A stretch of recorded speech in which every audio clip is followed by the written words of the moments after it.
mentioned last time how the first line of dialogue in Homegoing is, "We shall never speak of this again." And the irony that the novel is about recounting the consequences, the aftermath of what should remain silenced.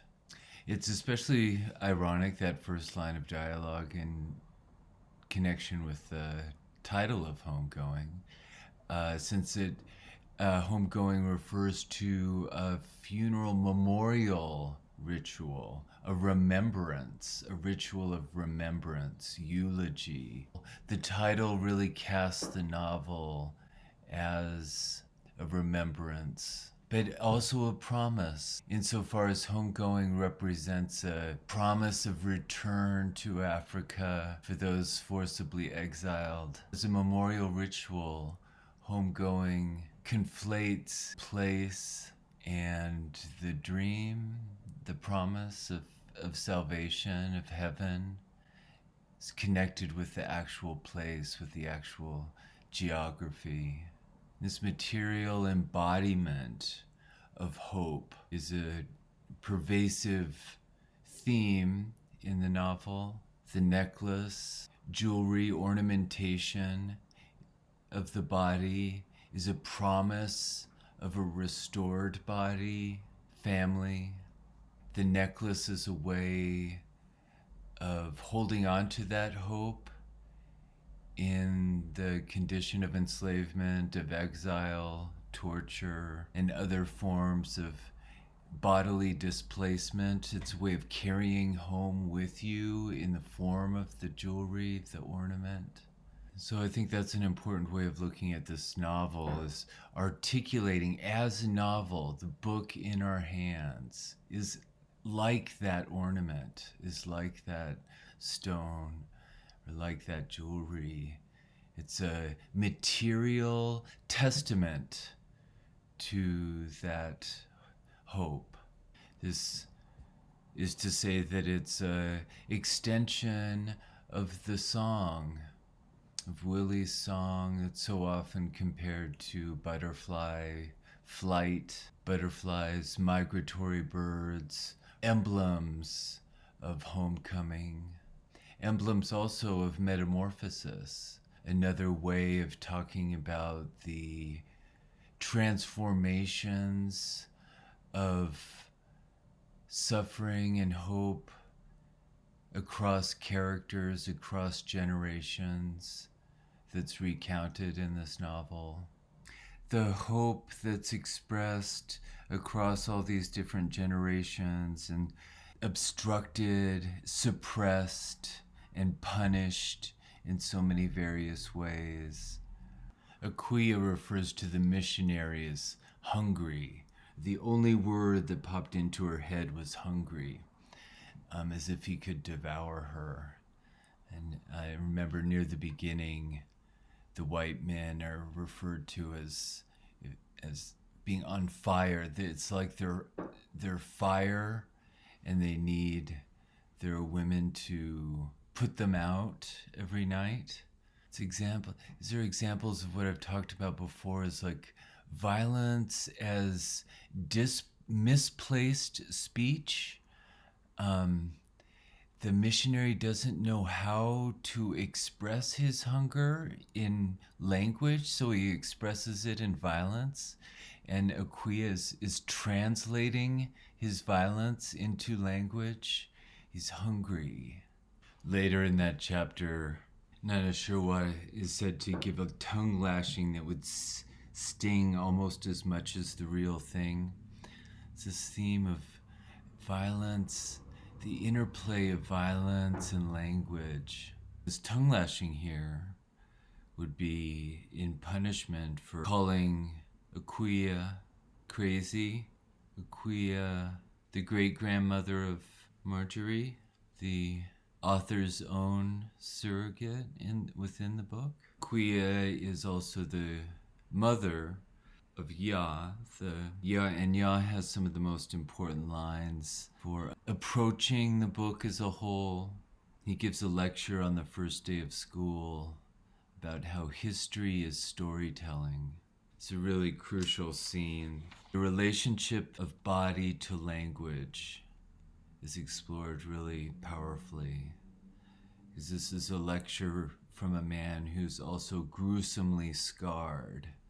So this relationship of the body, what is he representing through his body? What is he representing through his language? History is storytelling, Ya repeated.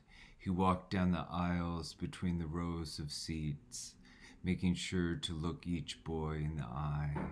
Once he finished walking and stood in the back of the room, where the boys would have to crane their necks in order to see him, he asked, "Who would like to tell the story of how I got my scar?" The students began to squirm, their limbs growing limp and wobbly. They looked at each other, coughed, looked away. Again, like the tongue lashing, it's almost like the real thing. This question is as physically challenging as it is discursively challenging to answer this question. The schoolboys have lots of rumors about the origin of the scar. They say you were born of fire, that's why you're so smart. They say your mother was fighting evil spirits. Your father was so sad by the Ashanti loss, he cursed the gods, and the gods took vengeance. And finally, I heard you did it to yourself so that you'd have something to talk about on the first day of class. That's interesting. So it's sort of like there's these fantastical rumors, and then there's also kind of a joke, like a way to diffuse tension, but physical, uncomfortable laughter. And he's uncomfortable too, conflicted by his situation. All the boys laughed, and Ya had to stifle his own amusement. Word of his lesson had gotten around, he knew. Still, he continued, making his way back to the front of the room to look at his students, the bright boys of the uncertain Gold Coast, learning the white book from a scarred man. That's not unlike us, right? I mean, this novel is a testament to scarred bodies, isn't it?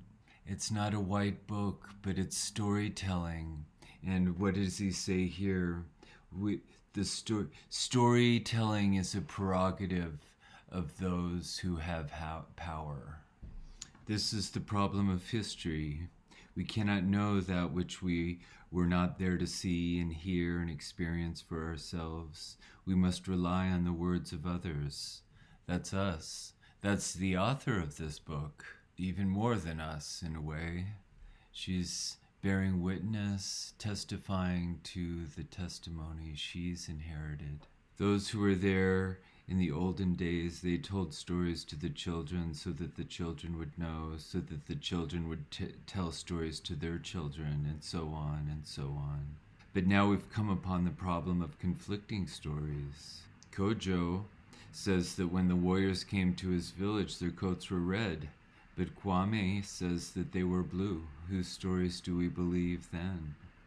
The boys were silent. They stared at him, waiting. We believe the one who has the power.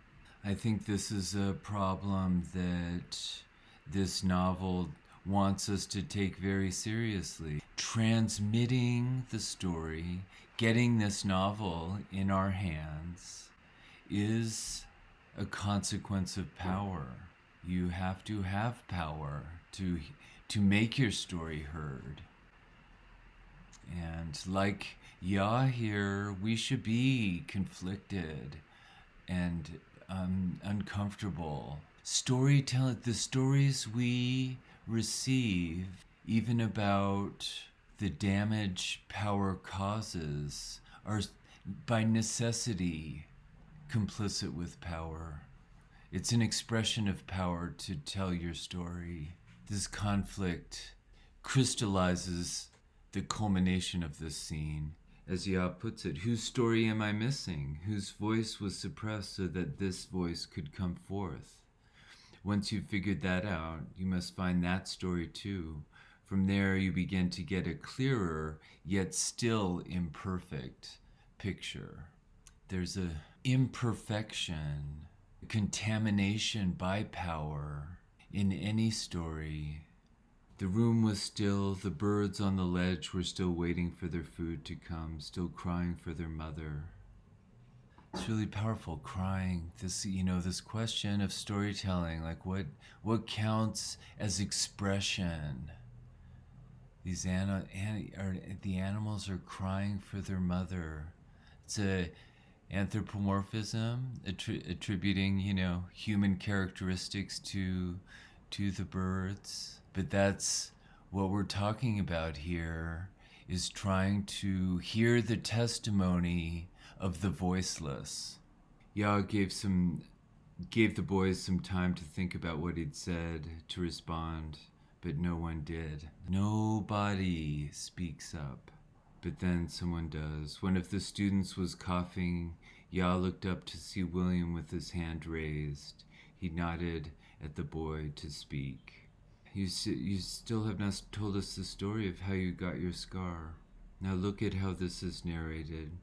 Yah could feel all the boys directing their gazes toward him, but kept his head down.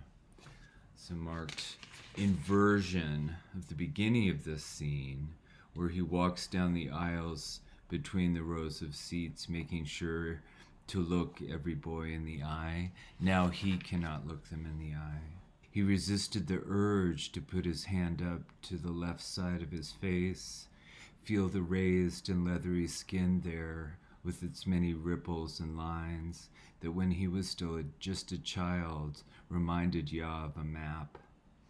He had wanted that map to lead him out of Edueso, and in some ways it had. His village could hardly look at him, and had collected money to send him to school so he could learn, but also, Yah suspected, so they would not have to be reminded of their shame. In other ways, the map of Yah's scarred skin had led him nowhere. He had not married, he would not lead, Edueso had come with him. Yah did not touch his scar. Instead, he set his book down carefully and reminded himself to smile.